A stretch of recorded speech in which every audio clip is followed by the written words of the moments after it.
5 മുതലുള്ള വാക്യങ്ങൾ, അതായത് യോഹന്നാന്റെ സുവിശേഷം 6-ാം അധ്യായത്തിന്റെ 25 മുതലുള്ള വാക്യങ്ങൾ നമുക്ക് ധ്യാനിക്കുമ്പോൾ അത് മനസ്സിലാകാൻ, വിശദീകരിക്കുന്ന സമയത്ത് മനസ്സിലാകാൻ വേണ്ടി ഞാൻ ആ ഭാഗം ഒന്ന് വായിക്കുകയാണ്. യേശുവിനെ കടലിന്റെ മറുകരയിൽ കണ്ടെത്തിയപ്പോൾ അവർ ചോദിച്ചു, റബ്ബി, അങ്ങ് എപ്പോൾ ഇവിടെ എത്തി? യേശു പ്രതിവചിച്ചു, സത്യം സത്യമായി ഞാൻ നിങ്ങളോട് പറയുന്നു, അടയാളങ്ങൾ കണ്ടതുകൊണ്ടല്ല, അപ്പം ഭക്ഷിച്ച് തൃപ്തരായതുകൊണ്ടാണ് നിങ്ങൾ എന്നെ അന്വേഷിക്കുന്നത്. നശ്വരമായ അപ്പത്തിനു വേണ്ടി അധ്വാനിക്കാതെ മനുഷ്യപുത്രൻ തരുന്ന നിത്യജീവന്റെ അനശ്വരമായ അപ്പത്തിനു വേണ്ടി അധ്വാനിക്കുവിൻ. എന്തെന്നാൽ പിതാവായ ദൈവം അവന്റെ മേൽ അംഗീകാര മുദ്ര വെച്ചിരിക്കുന്നു. അപ്പോൾ അവർ ചോദിച്ചു, ദൈവഹിതം അനുസരിച്ച് പ്രവർത്തിക്കുന്നവരാകാൻ ഞങ്ങൾ എന്തു ചെയ്യണം?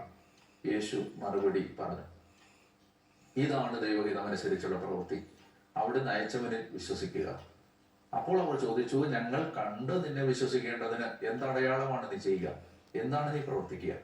അവിടുന്ന് അവർക്ക് ഭക്ഷിക്കുവാൻ സ്വർഗത്തിൽ നിന്ന് അപ്പം കൊടുത്തു എന്ന് എഴുതപ്പെട്ടിരിക്കുന്നത് പോലെ ഞങ്ങളുടെ പിതാക്കന്മാർ മരുഭൂമിയിൽ വെച്ച് മന്ന ഭക്ഷിച്ചു. യേശു മറുപടി പറഞ്ഞു, സത്യം സത്യമായി ഞാൻ നിങ്ങളോട് പറയുന്നു, മോശയല്ല നിങ്ങൾക്ക് സ്വർഗത്തിൽ നിന്ന് അപ്പം തന്നത്, എന്റെ പിതാവാണ് സ്വർഗത്തിൽ നിന്ന് നിങ്ങൾക്ക് യഥാർത്ഥമായ അപ്പം തരുന്നത്. എന്തെന്നാൽ ദൈവത്തിന്റെ അപ്പം സ്വർഗത്തിൽ നിന്ന് ഇറങ്ങി വന്ന ലോകത്തിന് ജീവൻ നൽകുന്നത് അത്രേ.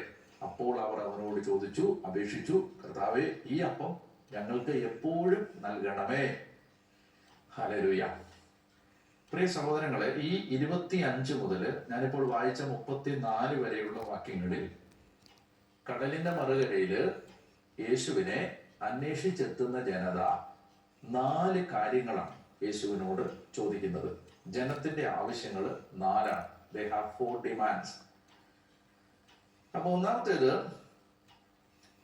അവർക്ക് അവരുടെ 4 ആവശ്യങ്ങൾ. ആ 4 ആവശ്യങ്ങള് നമ്മൾ കാണാനായിട്ട് പോവുകയാണ്. ഒന്നാമത്തേത്, they want material satisfaction. അവർക്ക് യേശുവിനെ കാണുമ്പോൾ അവർ ചോദിക്കുന്നത്, ഞങ്ങൾക്ക്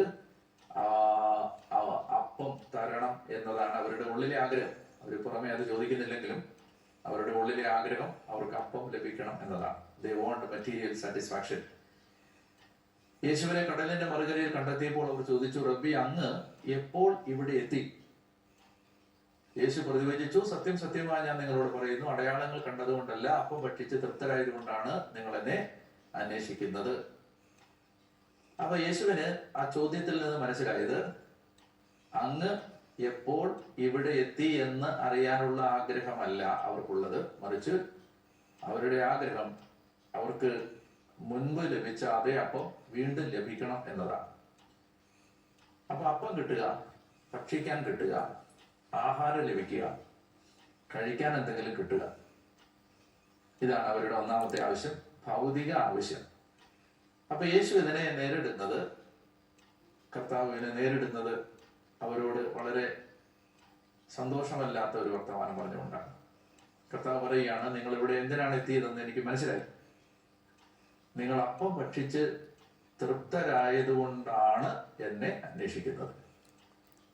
എന്നെ നിങ്ങൾ അന്വേഷിക്കുന്നത് നിങ്ങളുടെ ഭൗതിക ആവശ്യങ്ങൾ തൃപ്തിപ്പെടുത്താനുള്ള ഒരു മാർഗമായിട്ടാണ്.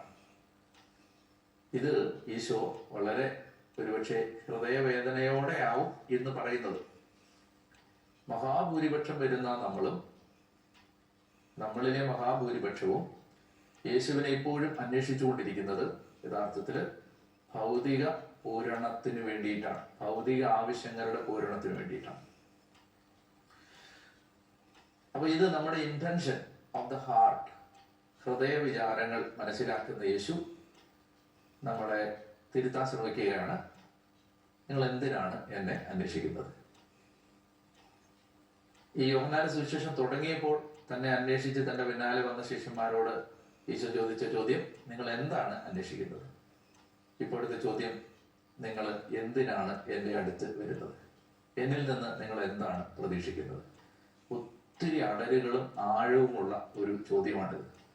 ഈ ചോദ്യം യേശു എന്നോട് ചോദിക്കുന്നുണ്ട്, ഡാനിയേൽ, നീ എന്താണ് യേശു എന്ന ദൈവപുത്രനായ എന്നിൽ നിന്ന് ആഗ്രഹിക്കുന്നത്? നമ്മുടെ എല്ലാവരുടെ അടിസ്ഥാന പ്രശ്നം എന്തെന്നറിയാം? നമ്മൾ ഈശോയോട് ചോദിക്കേണ്ടതല്ല ചോദിച്ചത്. നമ്മൾ ചോദിക്കേണ്ടത് ചോദിച്ചില്ല, ചോദിക്കേണ്ടാത്ത ചോദിക്കരുതായിരുന്ന ഒരുപാട് കാര്യങ്ങൾ നമ്മൾ യേശുവിനോട് ചോദിച്ചു. അതൊക്കെ അവിടെ നിന്ന് നമുക്ക് തരികയും ചെയ്തു. ആ എല്ലാ അനുഗ്രഹങ്ങളുടെയും ഒടുവിൽ വിഷാദത്തോടെ നമ്മുടെ മുഖത്ത് നോക്കി ഒടുവിൽ ഈ അന്ത്യയിൽ അവൻ വീണ്ടും ചോദിക്കുന്നു, ഇതൊക്കെ ആയിരുന്നോ നിങ്ങൾ എന്നിൽ നിന്ന് ചോദിക്കേണ്ടിയിരുന്നത്? ഇനി എന്നിൽ നിന്ന് നിങ്ങൾക്ക് മറ്റൊന്നും വേണ്ടേ? ആ ഒരു ചോദ്യം ചോദിച്ചാൽ വീണ്ടും നമ്മളൊരു പക്ഷേ ഭൗതിക ആവശ്യങ്ങളുടെ കണക്ക് പുസ്തകം നിരത്തി വെച്ച് ഭൗതിക ആവശ്യങ്ങൾ ചോദിക്കുമായിരിക്കും. യേശു ഉദ്ദേശിക്കുന്നത് അതല്ല. ഒരു നിമിഷം ഒന്ന് ശാന്തമാകാൻ നിങ്ങൾക്ക് സാധിക്കുമെങ്കിൽ ഒരു നിമിഷം ഒന്നാലോചിക്കാമോ, എന്താണ് ഞാൻ യേശുവിൽ നിന്ന് പ്രതീക്ഷിക്കുന്നത്? എന്താ പ്രതീക്ഷിക്കുന്നത്? എനിക്ക് യേശു എന്താ തരണ്ടേ? മനസ്സമാധാനം, തടസ്സങ്ങൾ മാറ്റുക, രോഗശാന്തി, ഭൗതികമായ ആവശ്യങ്ങൾ, സാമ്പത്തിക പുരോഗതി, വീട്, മക്കൾ, ജോലി, വിവാഹം, വരുമാനം. യേശുവിനോട് സങ്കടത്തോടാണ് ഈശോ പറയുന്നത്. യേശുവിനോട് ഇതാണോ നമ്മൾ ചോദിക്കേണ്ടത്? ചോദിക്കുന്ന ഒരു തെറ്റുമില്ല. ഈ കാര്യങ്ങളൊന്നും ചോദിച്ചുകൊണ്ട് ഒരു തെറ്റുമില്ല, തരികയും ചെയ്യും. ഈശോനോട് ചോദിക്കേണ്ട ഒരു 3-4 കാര്യങ്ങൾ ഞാൻ വേഗം പറയാം. 1, നിത്യജീവൻ. 2, പാപമോചനം. 3, പരിശുദ്ധാത്മാവ്. 4, കൃപാജീവിതം. 5, പരിശുദ്ധി. ഇങ്ങനെ എണ്ണിയെടുത്താൽ ഈശോയ്ക്ക് മാത്രം തരാൻ കഴിയുന്ന, ഈശോയ്ക്കല്ലാതെ വേറെ ആർക്കും തരാനാവാത്ത സ്വർഗീയ ദാനങ്ങൾ, സ്വർഗീയ അനുഗ്രഹം, സ്വർഗീയമായ ആ അനുഗ്രഹം. അപ്പൊ അതാണ് ജനത്തിന്റെ ഒന്നാമത്തെ ആവശ്യം. They want material satisfaction. ഇനി അതുകൊണ്ട് ഈശോ അതിനെ നേരിടുന്നത് എങ്ങനെയാണ്? ഈശോ പറയുകയാണ്, നിങ്ങൾ എന്നെ അന്വേഷിച്ചത് ഭൗതികമായ കാര്യങ്ങൾക്ക് വേണ്ടിയിട്ടാണ്. എന്നാൽ നശ്വരമായ അപ്പത്തിന് വേണ്ടി അധ്വാനിക്കാതെ മനുഷ്യപുത്രൻ നൽകുന്ന അനശ്വരമായ അപ്പത്തിന് വേണ്ടി അധ്വാനിക്കണം.